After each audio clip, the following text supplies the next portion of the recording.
À un peu moins de 300 km d'Abidjan, la ville de Gagnoa, chef-lieu de la région du fromager. La star du ballon rond Didier Drogba est originaire de la région, mais lorsque l'on évoque cette ville du centre-est de la Côte d'Ivoire, c'est surtout pour y associer Laurent Gbagbo, l'enfant du pays. Dans le village Babré, nous avons retrouvé des amis d'enfance de Laurent Gbagbo. C'est là qu'il est né le 31 mai 1945. Vous voyez ce bâtiment-là? Oui. Hein? C'est moi qui l'a démoli. Sinon, c'était la chambre où Gbagbo dormait, la chambre où son père, où Jeannette, tout le monde dormait.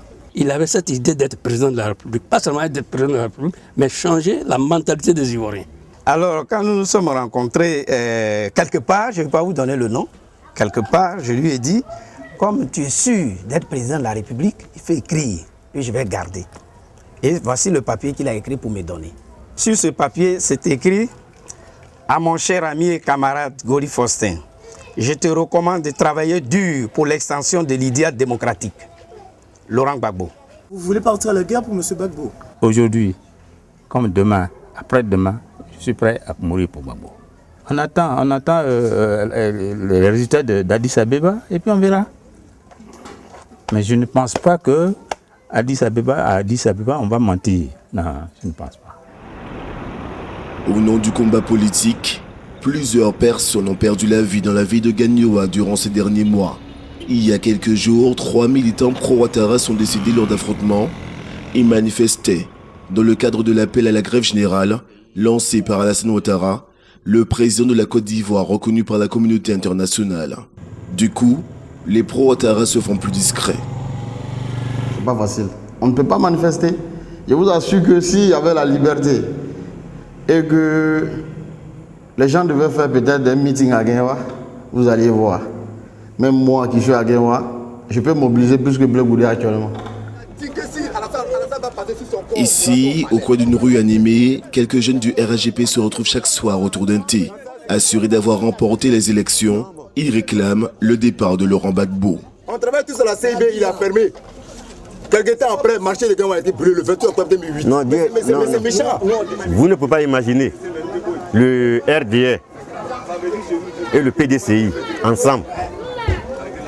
Le FPI, avec ces petits groupes-là, gagner quand même ces deux partis, le RHDP. Non, vous quand même, soyez réalistes quand même. Revenons sur terre. Il va passer où même pour gagner ces deux partis? Non seulement il a volé Bédier, parce que lui c'est un homme de paix, il s'est ressaisi. Il a dit son petit frère Alassane Ouattara, les deux ensemble, il va aller où? Et pourtant, malgré leur mobilisation durant la campagne électorale, la région est restée fidèle à l'enfant du pays. Au deuxième tour, Laurent Gbagbo a obtenu 53,25% des suffrages, contre 32,84 à son rival Alassane Ouattara. Nous, au niveau de la mouvance présidentielle, nous avons un credo. C'est le droit et le respect de la Constitution. Donc nous, on respecte la Constitution. Donc ça fait que on attend, et surtout qu'on attend le président de la République, Laurent Gbagbo, qui est notre vraiment leader.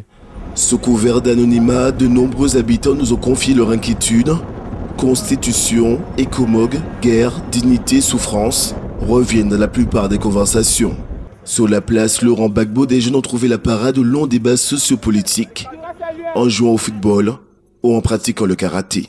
La seule chose qui nous retient, nous les jeunes, pour ne pas peut-être que prendre autre volet dans la politique, c'est le sport que nous faisons chaque soir ici. Je suis alassaniste, ça je ne peux pas mentir. Je reconnais aussi, comme on l'a dit par l'opinion internationale, Alassane a gagné. Si le président actuel veut s'asseoir pour pouvoir qu'on discute, ce qui me plaît, il faut qu'on discute pour s'entendre. À une trentaine de minutes du centre de Gagnoa, le village de Kwame Kroé sont comme baoulés. Nous sommes avec Kofi Kwame, producteur de cacao depuis 25 ans. Et comme une frange importante des Ivoiriens, il tire de la petite fève brune une grande partie de ses revenus. Chaque année, le cacao rapporte au pays plus d'1,5 milliard d'euros, soit près de la moitié du budget de l'État. L'essentiel de la récolte cette saison a déjà quitté les plantations, mais l'appel lancé par Alassane Ouattara en faveur d'une interdiction durant un mois des livraisons de Côte d'Ivoire semble porter ses fruits.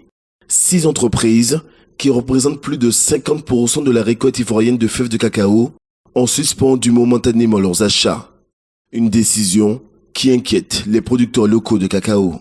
Le planteur ne vit que de son cacao et qu'aujourd'hui, la situation politique fait que le planteur ne sait pas où orienter sa production. Avant de quitter le village, un salut au chef s'impose. L'occasion d'échanger autour des vins traditionnels, le bangui blanc à base de la sève du palmier à l'huile.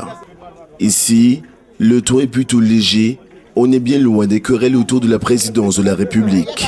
Pour Laurent Gbagbo, vainqueur des élections d'après le Conseil constitutionnel, la situation est différente. La communauté des États de l'Afrique de l'Ouest a déclaré hier qu'il était hors de question de le reconnaître comme président ivoirien. Mais le Rudi de Mama n'a pas dit son dernier mot. Il compte sur le panel des 5 chefs d'État africains mis en place par l'Union africaine pour légitimer sa présidence. À Gagnoa, Nicolas Nigos pour Vox Africa.